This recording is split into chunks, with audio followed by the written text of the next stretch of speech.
for John Locke being the McDonald's of 18th century philosophers. The He is, McDonald's.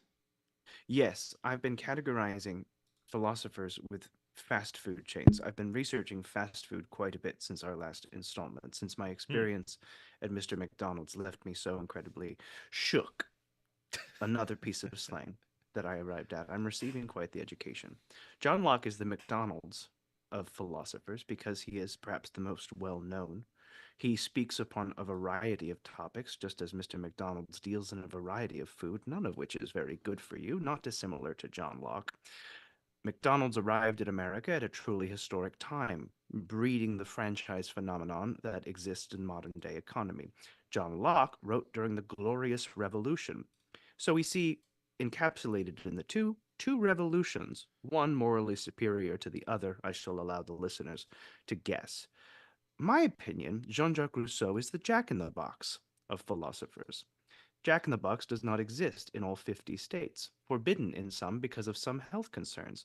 Jean Jacques Rousseau was excommunicated from the church and, let's be honest, is not everyone's cup of tea. In N Out Burger, something exclusive, I believe, is the Justinian of fast food restaurants.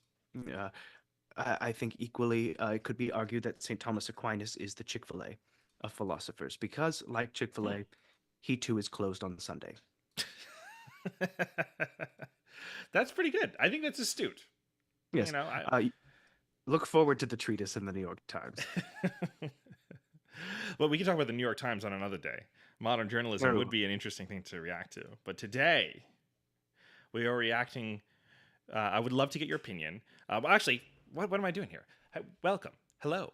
Hi, people watching. Welcome to the Primary Source YouTube channel, and welcome to this live stream of Dr. Franklin Reacts. I am Isaac S. Loftus, the co-host of Too Complicated for History, one of the podcasts that we produce, and I am joined, as I am every Tuesday morning, by the wonderful Dr. Franklin over here. Welcome, Dr. Franklin. good morning, your humble and obedient servant. So, one of the things, this is another piece of slang that I'm going to throw out in your direction, but do you have any idea what the term beef means in a modern context? Um, outside of outside of the consumption of stock, I confess no. So, beef is, I guess the best way for me to put it is a public argument, like two people who are in opposition to each other.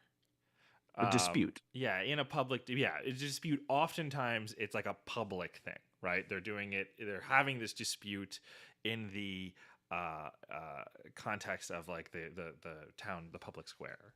In print, in paper. Um, Sometimes, but the one that the beef that has sort of gripped American life of late is between two, in terms that you would understand, musicians or singers that don't sing.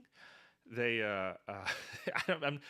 they're called rappers, which is basically they do rhythmic spoken word over Poets. music.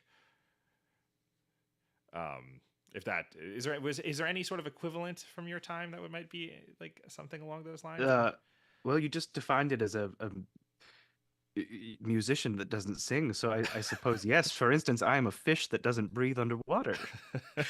So, uh, but to speak of those who uh, talk in verse, sometimes with musical accompaniment. Yes, most assuredly, a tavern balladeer who cannot carry a tune well will still endeavor to keep in verse while playing music.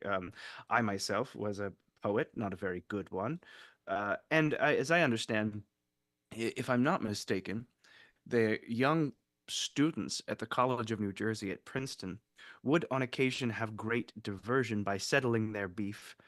Did I use it correctly? I think so.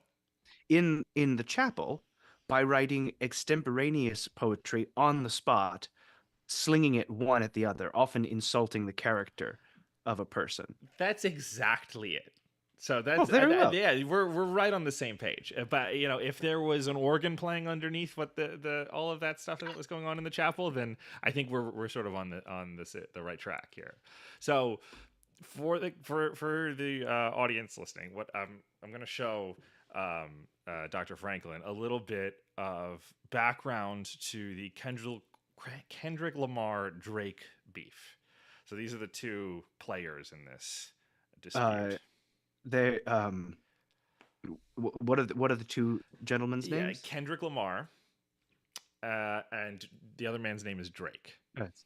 In my time, that could be one name. Kendrick Lamar Drake LaBeef is Actually, yeah, a very reputable he- name. So I needed some separation between the two. I think I think Kendrick Lamar Drake LaBeef was a French botanist. I think he was. I think he was. If I recall correctly. But okay, yeah. So those are the two players, and I have some video queued up to give us some background on these things. One of them is the gentleman is from Los Angeles, the city where I live, and the other one is from Toronto, which is in Canada, which We call it York in my time. Yes, it was York at the time. Yeah, you would know it as York, in sort of British North America still, post Revolution. So that's where he's from. He's and I think let me see if I can get this. I last week people got to witness me my technical limitations. I was trying to pull up Skibbity Toilet for you. But we're gonna give this a shot and see if this all works out. All right, so that's the transitioning to this, and this. Okay. Now we have a single just so that I hide where did I leave the videos here? Oh, there we are. Okay. So if I share this screen and then switch to this, haha, success. All right, so I believe Doctor, you can see the video, correct? I can. It's not playing currently, but you can see what's the video that's happening. Great, perfect. That is exactly what I wanted. So I'm just going to make sure that the volume is all working here, and this is good. So I'm going to play this video for you, which is a 60 seconds of giving you some background information on said beef, and then we'll talk about it afterwards to make sure that we all are on the same page. Sound good? Very well. Great.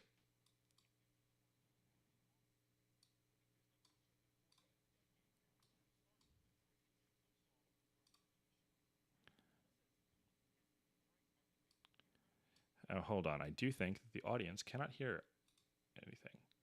But let me just see if this helps. Now, Kendrick. I think that was better. Okay. All right.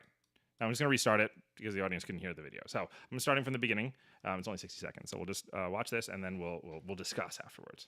Kendrick Lamar Duckworth and Aubrey Drake Graham have disliked each other for a decade now. So we'll start with the Drake and J. Cole song, First Person Shooter, where J. Cole says he, Kendrick, and Drake are the big three of rap music. Now Kendrick responds and says there is no big three, it's just Big Me, to which J. Cole drops a diss of his own and apologizes 3 days after its release. Y'all love Kendrick Lamar, correct? As do I. Formally exiting from this beef. For Drake's disses, he says Kendrick Lamar's son is not biologically his, that he's having relationship issues, and that Kendrick Lamar is physically abusive to his fiance. Now Kendrick calls Drake a rap colonizer, saying he just goes to black cultural touchstones to steal their slang and their accents to make music. Kendrick also claims not only is Drake a pedophile, but he employs pedophiles and also runs a sex trafficking operation through his home called the Embassy. As of today, Drake has been the last one to drop a response, but the overwhelming sentiment is that Kendrick Lamar has won this beef. So that is the long and the short of it. So I'm going to switch back to our two shot here to discuss. So were you able to sort of surmise what's going on? I was unable to hear it. Oh, you couldn't hear it. I could not hear it. Oh, goodness gracious. I did read the text and followed along. Um, Well, to our viewers, I might, since it was only 60 seconds long, I might just pull it up again because it is helpful.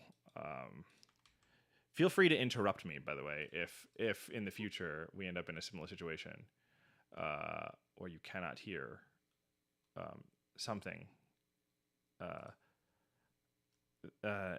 in these, because I'm still getting used to all like the technical aspects of this this shenanigan. All right, well, let me try one more time. Third time's the charm, folks.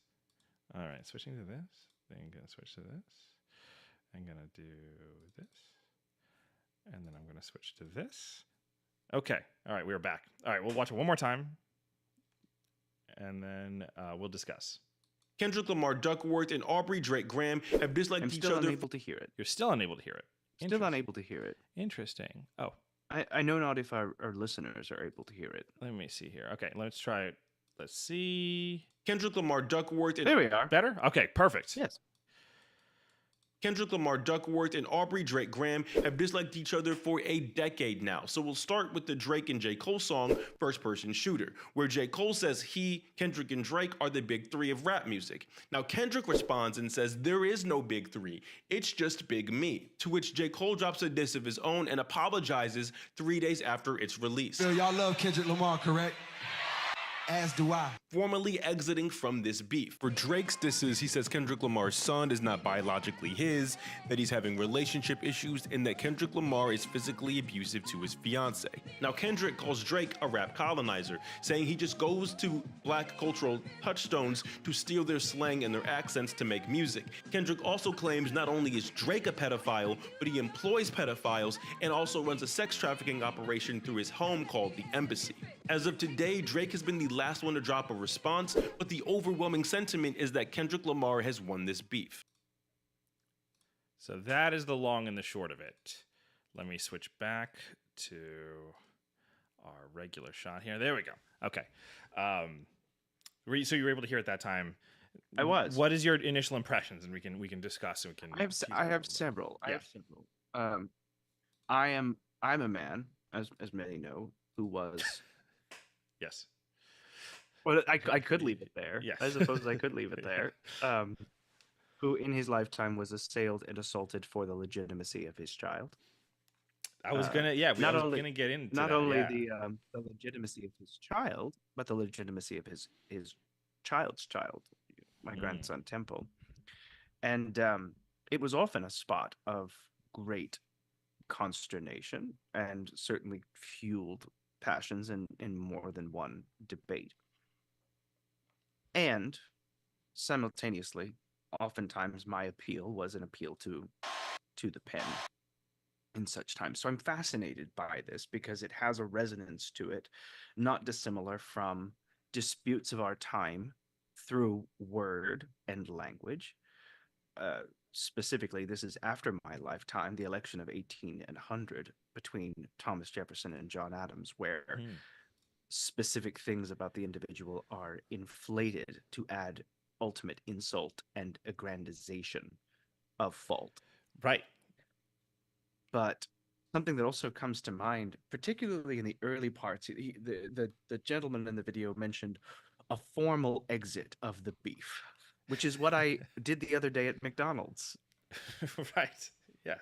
You exited the beef from McDonald's. Exited the beef.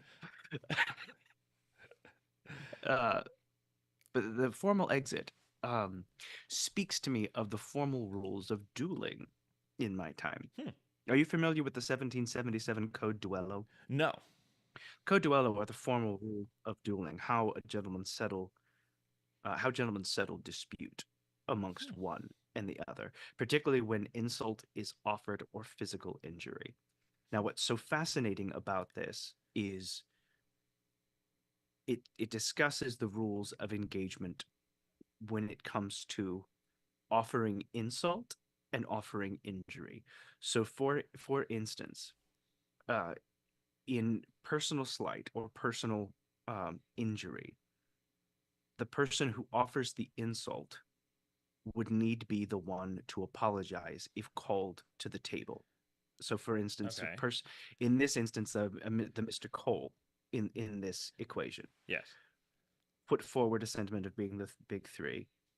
What's fascinating is that Mr. Lamar proffered and offered that no, there's no big three, there's just big me. It did not speak in the video what Mr. Cole's response is, but it was very clear that in the formal rules of this engagement, Mr. Cole's response to it was too much. It went beyond the scope of public criticism and into personal slight. And Mr. Cole recognized in that moment, without Mr. Lamar ever having to respond and say, in this, whatever demanding satisfaction is in this, Right. Mr. Cole recognized he went too far and offered apology. This is symmetrical with the Code Duello and the formal rules of dueling. Now, what's interesting about this is in that same instance, if it turned into violence, the person who offered violence in return to the slight would need be the one to proffer apology. The Oh, demand for interesting. satisfaction would then fall upon them. Now, let's get into the violence of words, Yeah. because this is where it becomes truly fascinating. If the purpose or end is to demand satisfaction, and in this instance, settling the beef, who should proffer apology? It's very evident in this instance that Mr. Drake's response is Drake his surname or his last name? I can't keep this straight. Both. Ah, He has one name. Or publicly he goes by one name. how efficient. Yes. It's very clear that Mr. Drake exacerbated the injury by moving to personal slight and to the assault of not only one's personal character, but of family as well, which then justifies the escalation of it by Mr. Lamar, moving it even further. Now, I think in this equation, it would be Mr. Drake's prerogative to offer apology for statement. But what's so fascinating about this system is that there is no demand of recompense or apology prior to the next sling being Right. offered. Yeah. It's the clear understanding of very well, we're going to escalate to the next step. And what's so interesting is that this duel, it is not up to the two parties to declare satisfaction, but rather the wider populace to say, clear victor, clear loser, the dispute is settled. Right. Yeah, that's interesting that it's up to the public to judge. I do have a question. So I know that in certain situations it was considered gentlemanly if things came to a duel where you were drawing pistols against each other. That in certain instances it was you would miss on purpose. Is that, you'd fire, but you wouldn't actually be aiming to kill, and that was kind of a. It's actually in the rules specifically that the deference of a shot is forbidden. Okay. So it's actually in the rules specifically that you should not throw away your shot. You shouldn't throw away your shot. You should not throw away your shot. Okay. Because built into the rules of the Code Duello, there is specifics and offers to apologize. So again, the injurer and injury come together. The injury sits and demands satisfaction and says the injurer must apologize. Okay. If the injurer refuses, it then escalates and seconds are gathered. Next, the seconds come together to try to intermediate and see if parties can reach apology. It is all about, again, the acquisition of settling honor. Okay. See if the intermediaries might. If they cannot, it then escalates to the next step, and we begin discussing details of the duel. Where will it take place? When will it take place? With what weapon will it take place? Pistols became the norm, but prior to that, it was small swords. But even then, the terms: is it fought to first blood? Is it fought to satisfaction? Is it we will exchange 3 volleys and then revisit whether we will do more? Right. What pace will we set it out? The stakes to which the duel are fought will be predetermined on the moment to ensure that passion can remain as far away from it as it is, to ensure there is a degree, and this seems counterintuitive, of safety in this moment of danger, because there is a difference between dueling and murder. This is not a tavern brawl. Right. This is the careful examination of settling honor between two people. Interesting.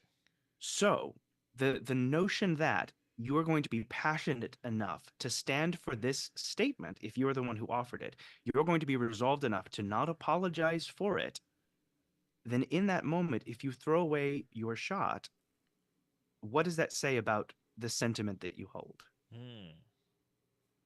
Right. It's a bit like swearing on God. Yeah. On God, I swear by this statement. Therefore, I will not defer my shot because I'm resolved enough to die for Right. what I believe. Now, that being said, that does not to say the rule was not kept.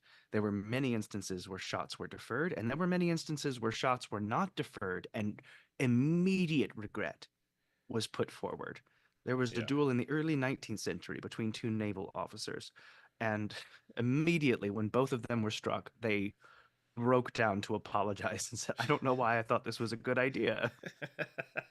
I can understand that thought. We have a question from the chat from our very own Dr. Lynn Price Robbins. She was asking if there is a alternative word to use in terms of beef. If you might have any suggestions, her suggestion was apple, because she is a vegan. She does not consume animal flesh or byproduct. Well, why? I think that gets into the genesis of why we call it beef. Do we call it beef because it is in great supply? Do we call it beef because it is the princeliest of meats to Meat? consume? Hmm. Because it's often consumed rare. Why do we call it beef? That's an interesting question. I actually don't know the etymology of the slang term beef. If we maybe producer Pat could throw some an explanation. This gets in the us back chat. to the previous episode. We could for our friends who do not consume meat, for the purposes of this, we will henceforth refer to beef as charred Charred.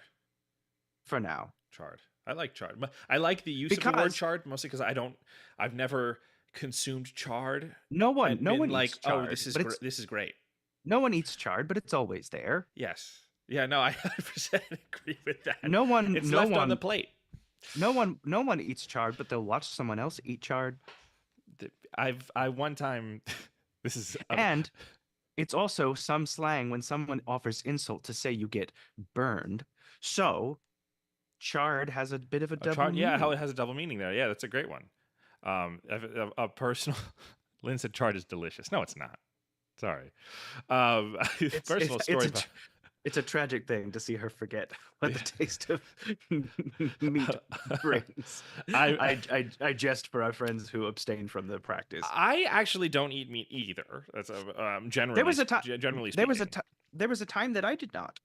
Yeah, I know that it was you were a vegetarian, a proponent of vegetarianism for I was a little bit there.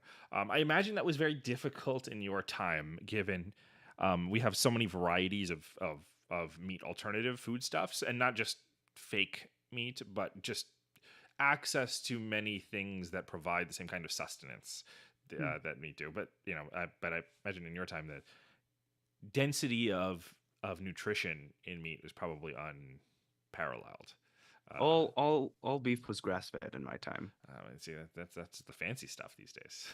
You don't even want to know what they. We can do that for a later stream. Our Dr. first Franklin- installment. Yeah. Our first installment, you made me eat Takis, and I've not been right since. Yeah, well, we can branch off into modern farming practices. We can show you how we grow the beef these days, which is very different probably from what it was like back then.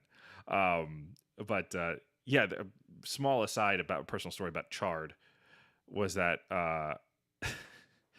my wife went to a farmer's market, which is where farmers sell directly to the public, and she went with a friend of ours who cooks a lot. My wife doesn't cook very much. I do most of the cooking, and I said, "Oh, let Andrea, our friend, pick something that looks good, and I'll make something out of it."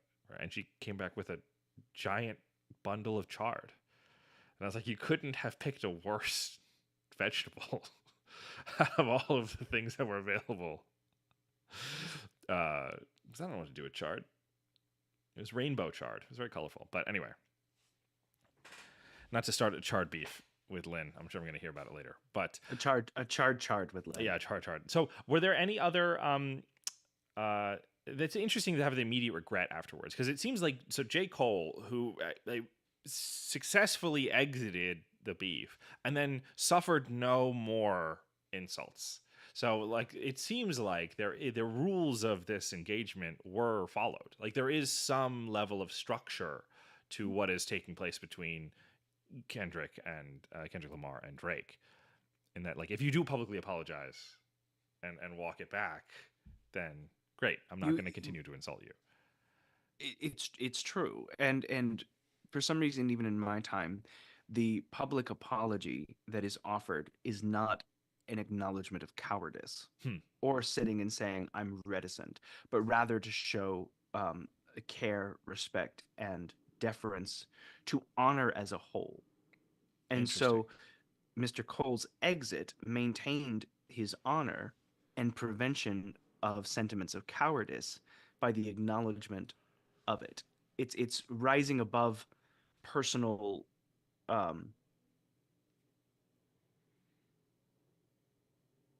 personal ambition to sit and honor the greater ideal of honor. Now, the idea of running from it, so for instance, not acknowledging it and just endeavoring to move on and not participating, could render a statement of cowardice on their part, and indeed more slights from the aggressor for not responding to it. Right. I think that does happen too, but I think that there is some level of trying to gauge the sincerity of the apology. You know, if you're apologizing in an effort to avoid further insult, it will only to avoid further insult rather than that deference to the person, to the insultee that you're talking about. I think that would sometimes prompt more insult from the other party. But if you are sincere in your apology, like J. Cole did that at a concert. And actually, here's a question: did they have concerts in your time? Like how, like when large group gatherings listening to music, was that something that happened? Not to the degree, not in the same way. So oftentimes when we consider concerts, many times it would be a participatory instance or activity. And I'm excluding things like Mozart or Handel, or great composers of the time. But for the average person of 18th century America, or perhaps Europe as well, a concert was a much more participatory instance of bringing your fiddle, bringing your drum, bringing your whistle. And for many, it was the sole metric whereby someone may have music. Now, for a higher class, for say governors of the colonies, it's far more likely to have a concert in the midst of a ball, or attending the theater to have an instance of a quartet of strings to be played. But for instance, someone like Handel, who puts forward a great work like the Messiah, played in a church. That I think is a more reflective of what a modern concert is. A group of people experiencing specifically a work of music that is put out in a performative measure. Interesting. Okay, that makes sense. Now, you'll understand the reason for this question afterwards. So I'm curious, what was the size of the largest, or during the? I guess this is a large gathering of people. So I'm trying to define scale for us in comparison between our time and your time. But so how big was the American Army at its largest? Do you have any idea of how large, generally speaking, how many soldiers were in the field? At their height, say for like the Battle of Yorktown at the Union of American and French, it was in the thousands. But the population of America at that time was only 17 million. So I'm going to share a video of a public concert, because in our time they were attended by anyone who can afford the price of admission. What it also makes me think of is George Whitfield. So George Whitfield, who is someone I knew, who I considered a friend, was a preacher during the Great Awakening. Oh, okay. And Whitfield made practice of preaching out of doors because of the crowds that would come to hear him speak. Oh, okay. That's And that's he comparable. spoke, and he spoke before thousands. Thousands would come to hear Whitfield speak, and he would speak at such volume that his throat itself would bleed. That Uh, is a much more comparable. I mean, and that's remarkable. Whitfield was a phenomenon. Yeah. Huh. Whitfield was the Taylor Swift of theology. Oh well, I mean, I'm impressed with the reference. I've spent a good deal of time, much to the frustration of my host, Mr. Austin, pouring through your pop culture and familiarizing myself with it. Well, like Taylor Swift, Kendrick Lamar is a very popular artist. And I was just going to share, before we finish off today's stream, I just wanted to share a little bit of what was sort of the capstone of the beef, which was a concert that was held a couple weeks ago by Kendrick Lamar in a stadium which holds just under 18,000 people all at once. So that's how many people were here to see him. 18,000. 18,000 in one building. That is half the population of the city of Philadelphia. It is a lot of folks, and it feels like a lot of pictures. So I'm excited for you to see some of this concert. I'm going to quickly switch over to our share mode here. Let me pull up this, and then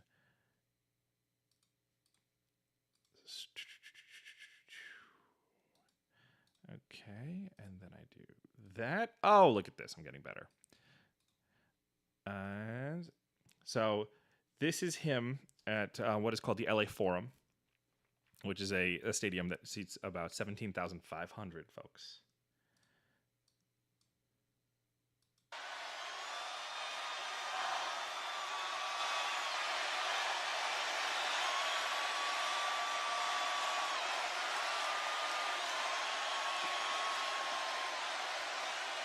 He's about to perform a song that is about Drake. Yeah.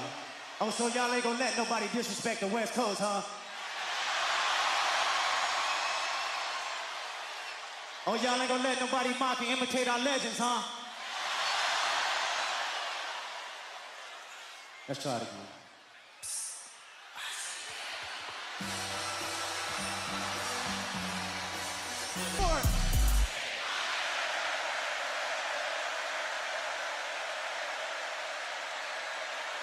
So the song was cut a little bit for copyright purposes because it will get copyright struck if we play it. But I wanted to show this to you as a way to sort of demonstrate how popular and how significant said beef actually was. This is the. I'm curious, as I do not know the number myself. How